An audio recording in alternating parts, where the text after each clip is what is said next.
Hello and welcome to another freebie training I'm doing on self-regulation tips. Glad you could make it, whether you're in person or watching on replay.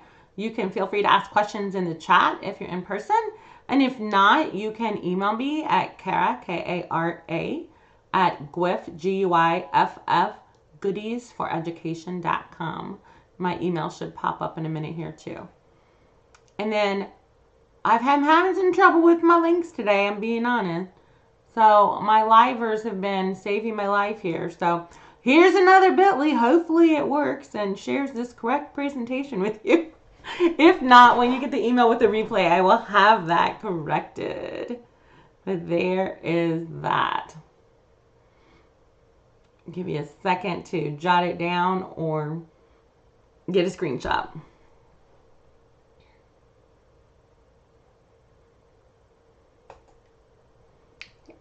I am Kara GUIF from GUIF Goodies for Education, where I help teachers save time without sacrificing effectiveness. It is my passion. I have worked hard and spent many hours figuring out how to do my job with less time, but still be as effective as I want to be for myself. And so I love passing those practices on to other people. Also, I'm a teacher for 30 years, so you can trust that I have tried everything in my classroom that I share with you. I don't just hope things work, but I actually take the time to research things, try it out with my students, tweak them, and then teach you the most effective way to work with those. I currently teach at White's Junior Senior High Alternative Program in Indiana for students in grades 7 through 12. And this is part of what I'm doing today is part of a bigger presentation I have on self-regulation that was like an hour and a half, 2-hour presentation. So we're going to go through parts of it and skip over other parts. So at the end, I'll go back and put that. I'm not sharing my screen right now. Yay me. I just noticed that. And so I've done all day and I've done so good about it.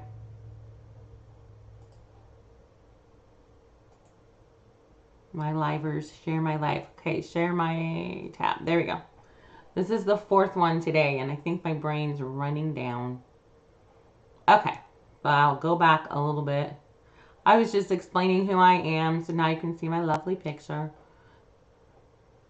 Nothing else too important, but here is the link for the presentation if you want to get that, to click the links. Okay, moving right along.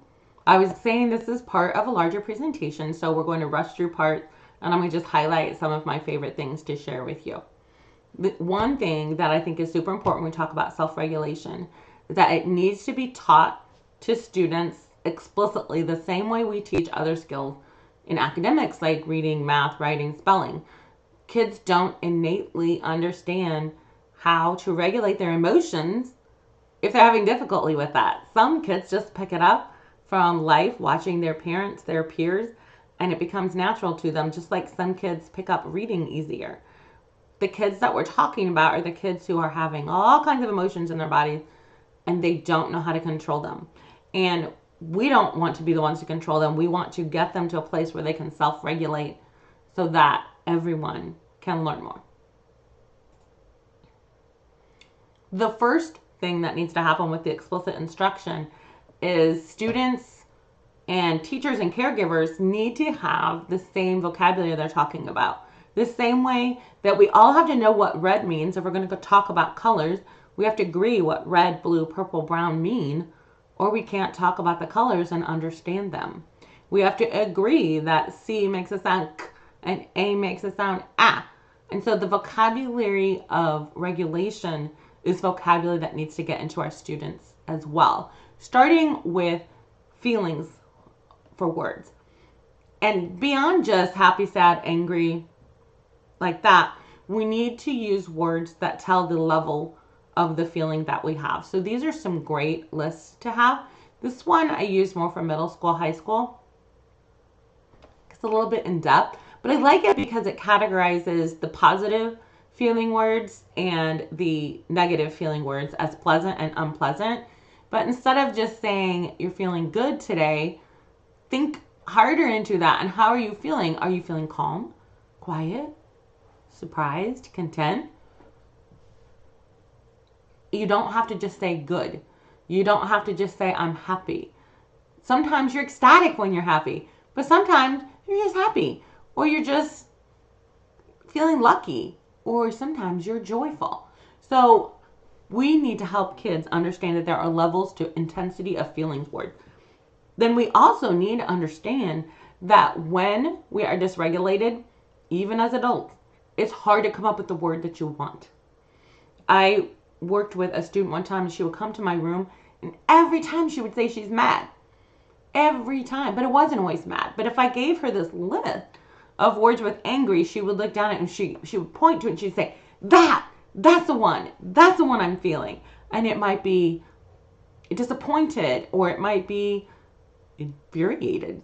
I don't know. It's always different. But she has to find a word that's how she's feeling, not just to say she's angry, because there's a difference between being angry that you tripped over your shoelace and fell on the floor in the middle of the hallway, and being angry because somebody bullied you and you feel like you want to hit them back. They're both upsetting, but really they're both not angry, even though that's the only way the child might be able to distinguish that feeling. So we have to give them words and practice using these words when the feelings aren't present, so that they know how to pick them better when they are present. Then this is a list that I prefer using with a little bit younger students because it's less involved. What I don't like about it is it's not categorized into the pleasant, unpleasant, but is a smaller list and helps them be more manageable. And I really like that it has some blank lines on it so kids can come up with their own words. I've had kids sometimes that have favorite words their family use. Like for me, for confused, I love saying discombobulated. I just love that word. And it's not going to be on most feeling lists, but sometimes discombobulated is the best word for me. So I would add that to my list. But kids and their caregivers and teachers and staff can help them come up with the words they use the most. And I would also take it and highlight. I have kids choose and highlight about 6 words from each column that they know what those mean, and they like to use them the most. We don't have to use all 30 of any word, but we need to have more than just a few in our vocabulary. And all of these are linked in the presentation. And then this website is a huge list. I like it because there are sentences. There's a list of words up there. But when you get down further, they will have the word, a sentence, and then an emoji or an image to help. And so it helps somebody know, oh, that's what happy is. It feels like that when I'm happy. I just kind of have a plain face and I don't move my smile at all. And they can see all of that together, and it really helps them to see and understand about feelings and what they look like on faces. And one thing I've created, it's not the best, I'm not the most artistic person in the world. And there are teachers who have created really wonderful ones that you can purchase on TPT or some other places I've seen them. But there's now emojis that have masks on them. And we're trying to work with kids to understand that you can really see in the eyes how somebody feels. You don't have to be able to see their mouth. And that's becoming a critical skill for kids to understand the feelings of others and their temperaments. And so these are great for kids to work with. Or just have them cover the mouth and see if they can still guess what it is. But you see, it just goes on and on and on. Some of them have more human looking faces, and some students react to that a little bit better than the emojis. But it just goes on and on. So it's a great resource to find things like that as well. And then this is an activity where you can take these words and put them into an intensity category. So these are intensity of feelings charts. And so we have strong words that are in the yellow, moderate ones are green, and then the mild ones are purple. You could have them pick whatever colors they wanted. But having kids cut these words apart and sort them onto a bulletin board, or you can make it digitally in Google Slides, is a really nice way for them to practice thinking about which one is more happy. It's cheerful or wonderful. I'm not sure how I put that. And so having them sort words to the intensity that they stand for is a great way for them to get this vocabulary in their mind. And on this same page, there's a really nice set of emojis with words on it to help kids out. And so I will sometimes have this out for them when they come in the room and they're upset, and they can look at this list with the pictures to help point to and show me how they're feeling right now, because they really have a hard time saying that when they're in that dysregulated state. And then this is an online game I really like, and they can choose if they want to use a girl, a woman, a man, or all three. I don't know why there's not a boy. I didn't make the site, so I usually just go with all faces because we have to deal with all kinds of people in our life. And so they're supposed to decide who is ashamed, and they look at it and they're trying to figure out, oh, if I did something I felt bad about, I might look like this. And they click it, and then it'll say, try again. And so when you click next page, it goes back. And you're like, okay, it wasn't this one. Well, she looks like she's grossed out. So this must be ashamed. Oh, that's what ashamed look like. And they can click that, and then it's going to tell them, yes, you got it right. There's a whole host of words through this. And I worked with a teacher one time at my old school, and so then I lost access to that file. She had went through this game so many times and made a checklist form that had all the words on it. So the kids, as they played it, they would check if they got that word right or wrong, so that she would then know how to help them practice which ones they needed to practice with. That's just another idea of how to use that. Okay. Now, the next thing that I'm going to share with you is actually called the hand model of the brain. And Dr. Siegel is the creator of this version. And so there is a video here linked in the presentation that you can watch his video explaining his hand model of the brain. And then there's a 2-minute one that's really good as a refresher or to show kids to teach them. Dr. Siegel's not really explaining it in kid language. He's teaching adults about it. But I'm just going to do it for you in the window here. And so if you were my students, this is how I would teach it to you. And it's not a whole lot different whether I'm teaching 8th graders or 2nd graders. Because if it's something they don't know, then it's something they need to learn. And so I'd say, okay, today we are going to talk about how your hand can be a model of your brain, and how the things that are in your brain can help you be calm or not be calm, which we call that regulated. And part of what we're doing in group is learning how to regulate our emotions by keeping them calmer as much as possible. So we're going to use the hand to help us symbolize the brain, because lots of researchers and doctors and from studying humans, they know that your brain is about the size of your fist. So everybody make a fist right now. And this is your brain. Oh, I have to share this tab. So sorry. I'm trying to demonstrate and you can't see me. Okay, so you're going to make a fist. You're going to say, this is my brain. Everybody do it. Say, this is my brain. Great job. You got it. And then this down here, your wrist, is your brain stem. Your brain stem is what signals your brain to do things. So we need our brain stem to help us survive. So we have your brain and your brain stem. So what are the 2 parts we talked about so far? Your brain and your brain stem. Great job. Now open up your hand and curl your thumb in. Okay, your thumb, this little piece, is something inside your brain called the amygdala. I know, that's a really big word, isn't it? But I bet you can say it. Everybody say with me, amygdala. Good, amygdala. Now, the amygdala, when it is happy and you are calm and your brainstem's giving all these signals to your brain going, everything's good, then your amygdala stays really calm like this. And then these 4 fingers are the parts of your brain that protect your amygdala and make it feel safe. Because the fingers are the thinking part of your brain.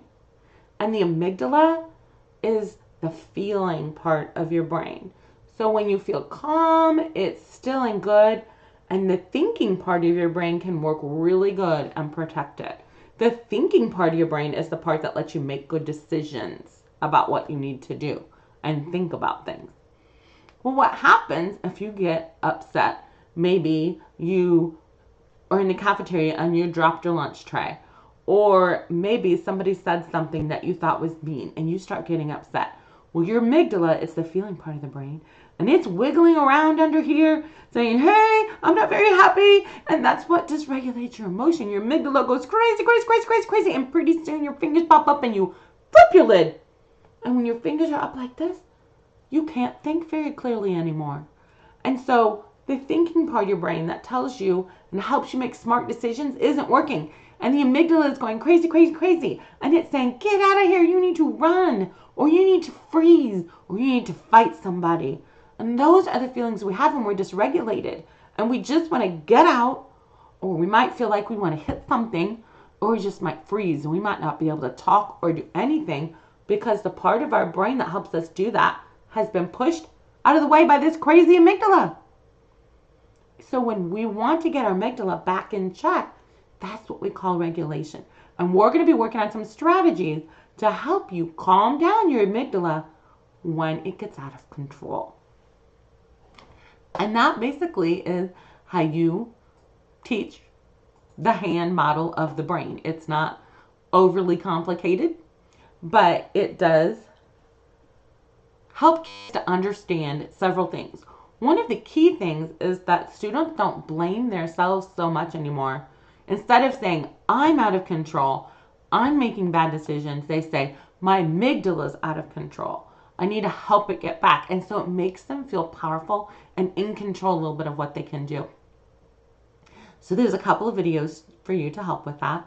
And there's another way that Dr. Siegel and Dr. Bryson talk about the brain by talking about the upstairs part, which does all the thinking and the planning, and then the downstairs part, which is the creative and the emotion.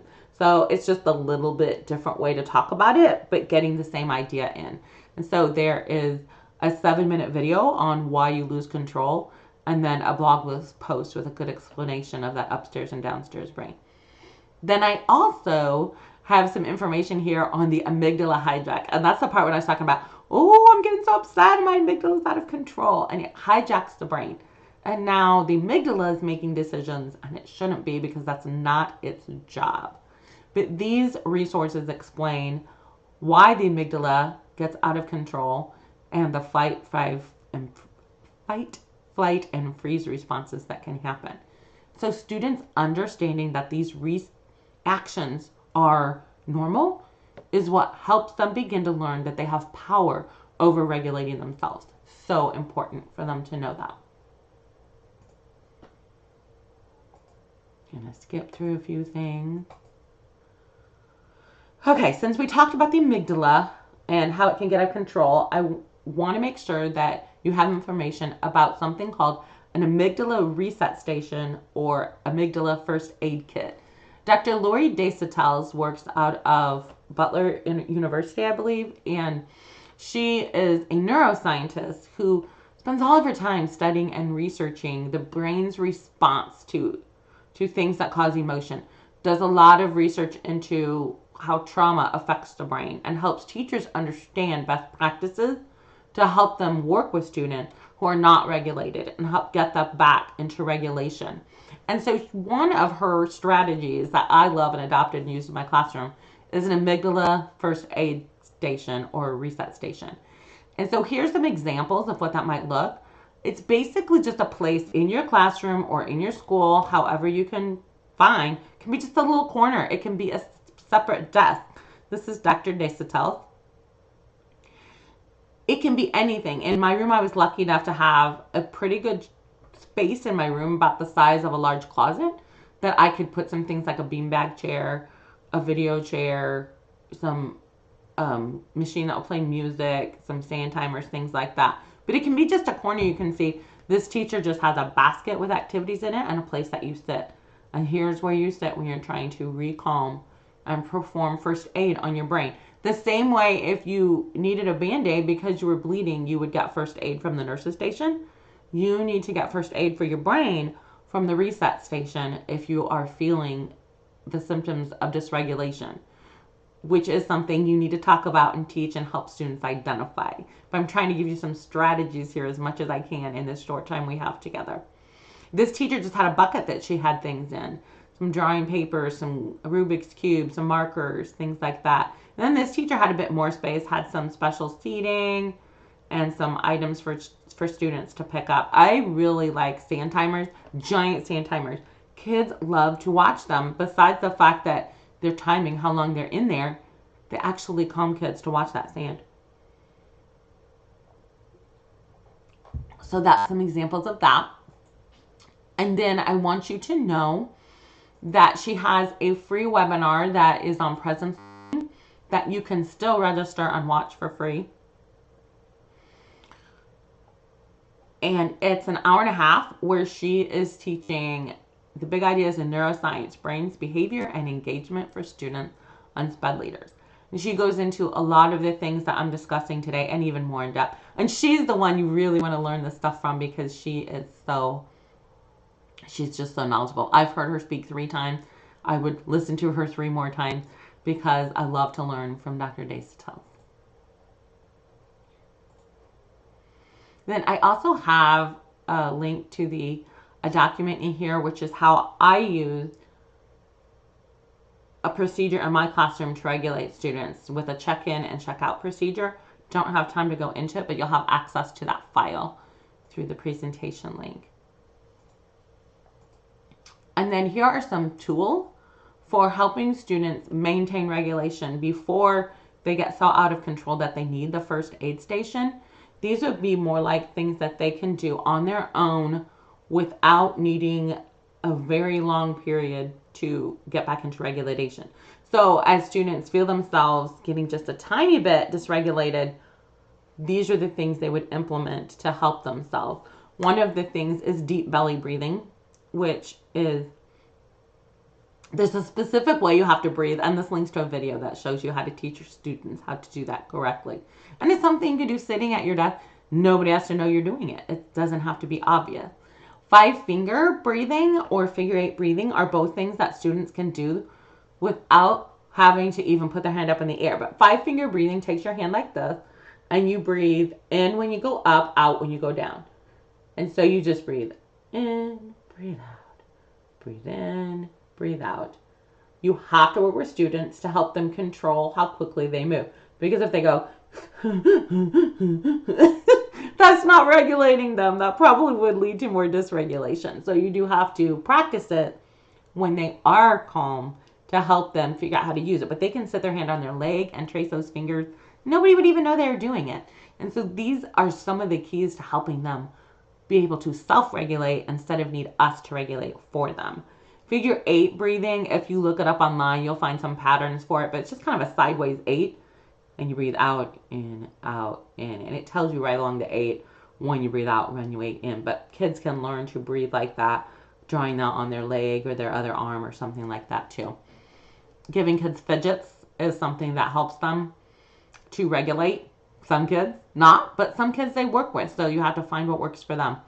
Some kids actually need to move away, and I teach my kids to ask to get a drink and let the teacher know. If that student asks to get a drink, let them go. It's part of the regulation procedure.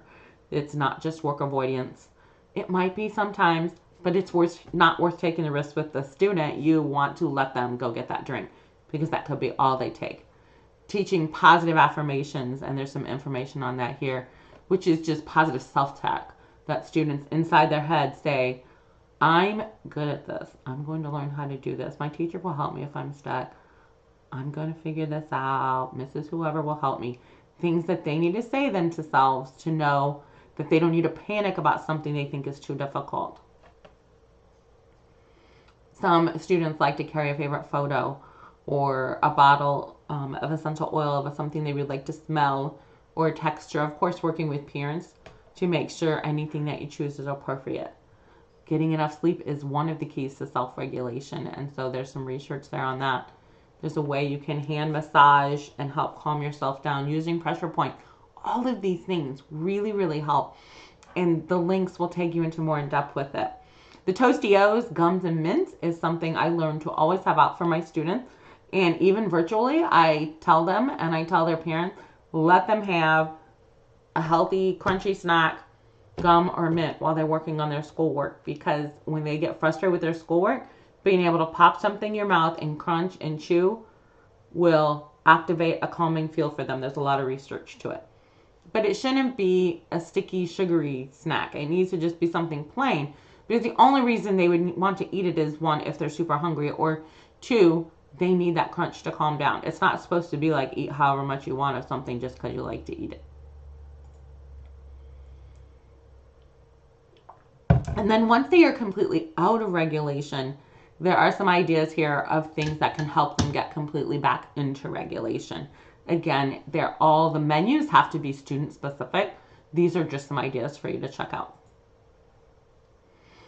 One of my favorite things that I use with kids to help them, and especially littler ones, when they don't like to identify themselves as being out of regulation, but they will talk about their robot or their dragon or their monsters. And so those are just little booklets, and these are free with the link. You can get them. They weren't made by me. I'm just sharing the links.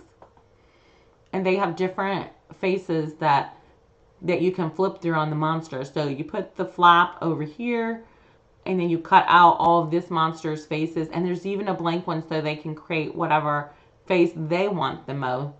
And they cut out the little monster faces, glue them on the flap, and then they can flip through them and show you how they're feeling. And it's just a fun way for younger students to have to work on that. There's some do-it-yourself fidgets on a budget, which is some really great ideas. Some video links for making calm down bottles. Lots of good ideas on here again. So don't forget about yourself. It's super important that educators self-regulate. Co-regulation is key to helping everyone stay regulated. Super, super important.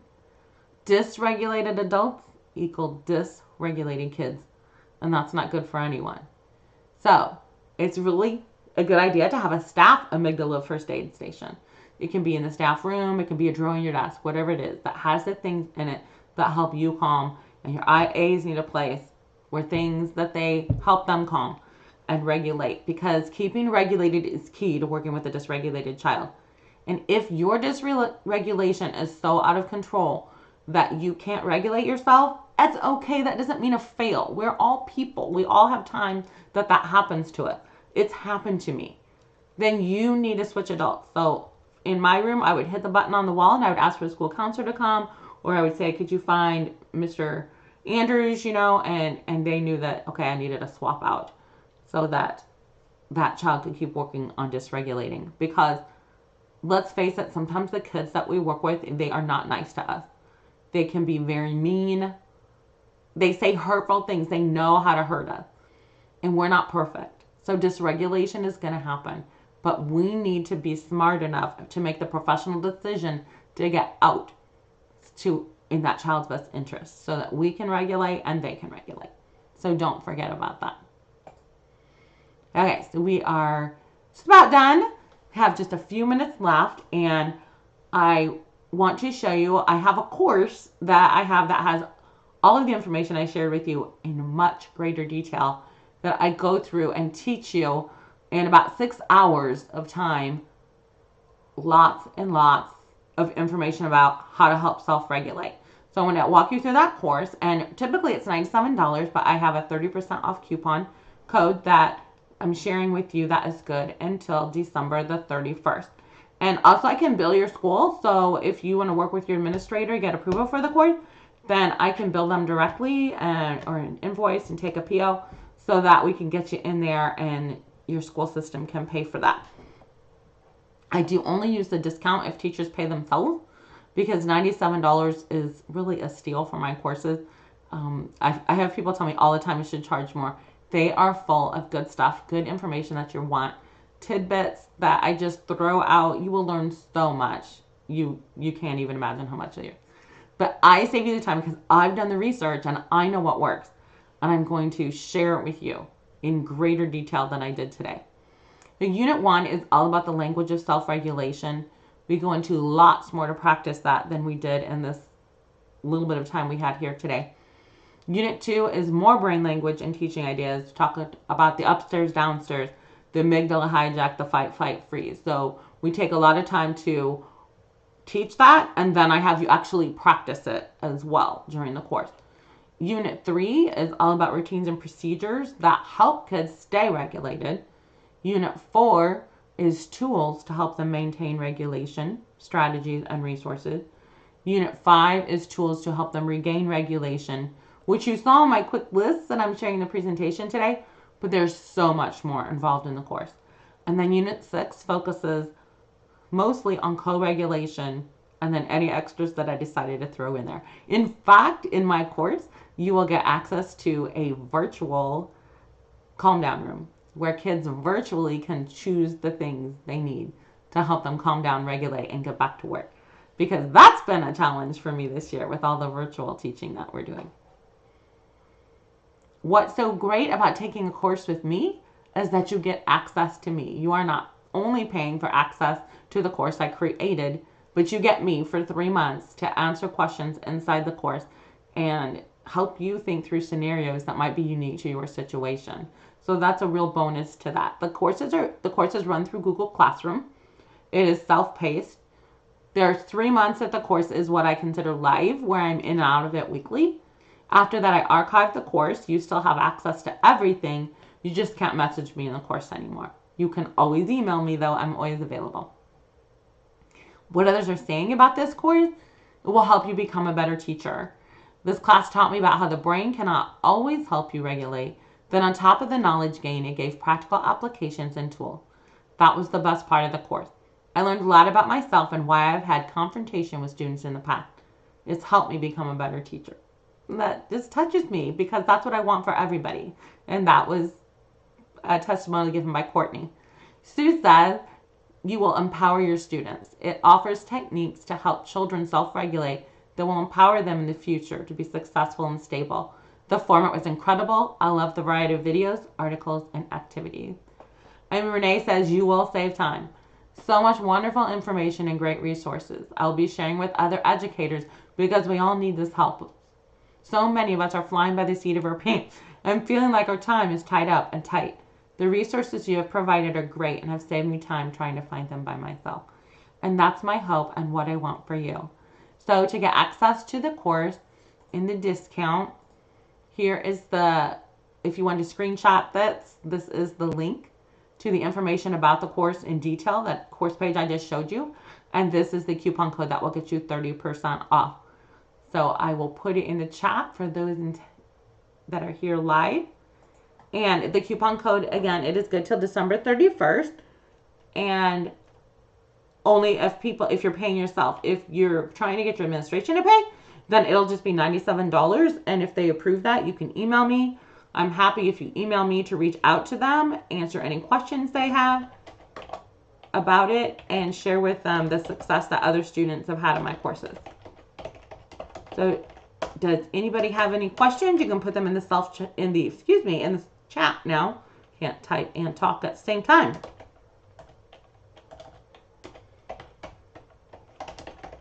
So there is the course link about the information. And this is the coupon for 30% off.